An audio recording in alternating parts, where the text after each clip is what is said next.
This is Newcap News with Lauren Poland. Good evening and thank you for joining us. Moses, we caught up with Scott Manners. Yeah, we did, and Sidney Crosby. So we got a double comeback, I guess, players in the situation. One coming back home, the other one coming back to the NHL. So we'll have plenty of that coming up in sports. Right. Looking forward to it. And in case anyone didn't know, it's St. Patrick's Day tomorrow, and Gerard clearly decked out in the holiday finest there. I don't know if we can get a close-up of that. I'm getting in the there spirit. We go. It's all there lit we go. and ready for the occasion. In the spirit. So, what can you tell us about the weather, Gerard? Well, luck of the Irish. Hopefully I'll find a pot of gold when we're expecting maybe about 5 centimeters of snow before the evening, Saturday evening is all done. Oh, wow. So it seems. So hopefully when all of that comes down, we'll go looking for a pot of gold. You'd be interested in that, guys. Hey, if it's gold. Hey, having said all of that, let's see what we've got today to deal with firstly, all right? Plus 12, got there just at around 2 o'clock and still sitting there. Blue skies and sunshine. Wind gusting a bit out of the west. 18% is that humidity. And as we look at it across the region, some more cloud cover in Cold Lake and area. But we are still sitting at today's high temperatures, running a 30% chance later on this evening, possibly some flurries as well. And of course, a 60% chance of maybe seeing some more come Saturday evening. But the details of all of that a little later in the cast.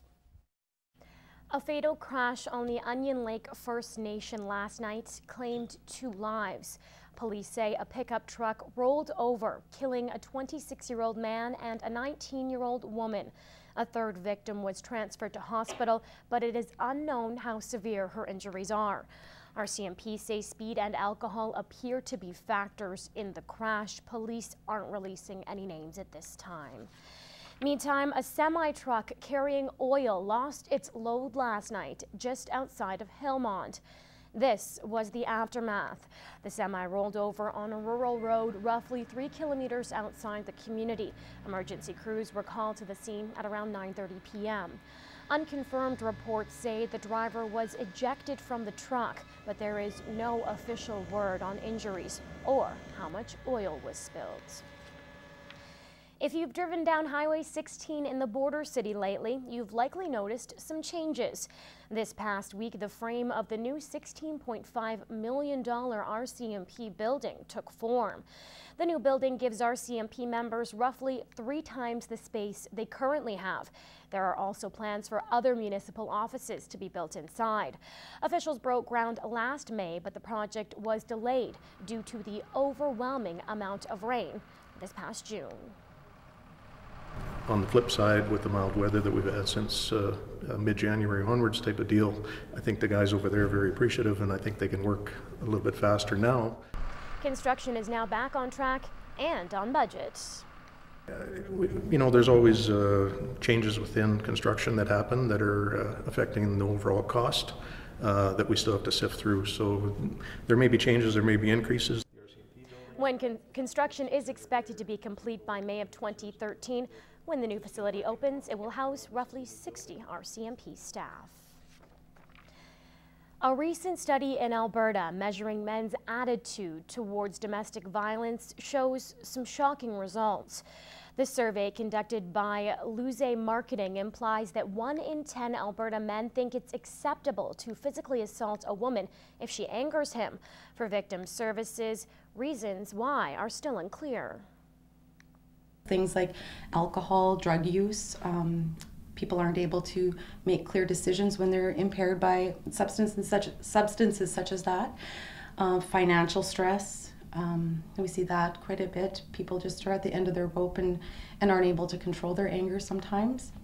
The study also revealed that 61% of people surveyed agreed that slapping a child was not considered a form of violence. There's a difference between disciplining your child and using physical violence to discipline your child. And so, you know, anytime there's like hitting your child or using excessive force, that would be considered child abuse. Experts say the most difficult part of domestic violence is seeking help, but there are outlets available wherever you are. Just know that there are supports out there if you do want to leave. Call the police. They will definitely do their best to help. Victim Services is always called in on domestic violence situations, so we can help with things like finding supports such as shelter, transportation, helping them arrange the financial end of it. So they're not alone. If you or someone you know suffers from domestic violence, you can contact the RCMP or the Lloydminster Interval Home. It's been a life of great challenges for 87-year-old Eva Olsen. She survived the Holocaust, lost her husband to a drunk driver, and her only sister won't talk to her because she married out of her religion. For the last 16 years of her life, she's been inspiring others with her story. Reporter Dave Semchism got a chance to listen. Eva Olsen is a testament to how strong the human spirit can be. What she endured as a concentration camp prisoner was unimaginable, and her personal stories of survival, loss, and atrocity could bring anyone to tears. She's a living piece of history, bridging the past and present, and children inspire her to share her story. Well, actually they do, because I have faith in them, and I know that if not all, that when I come into school that I touch some of them, and then perhaps they will carry it forward and talk to other children what a bad thing hate is. To know that the next generation will pass on her hope of standing up against racism, intolerance, and hate keeps Eva going strong.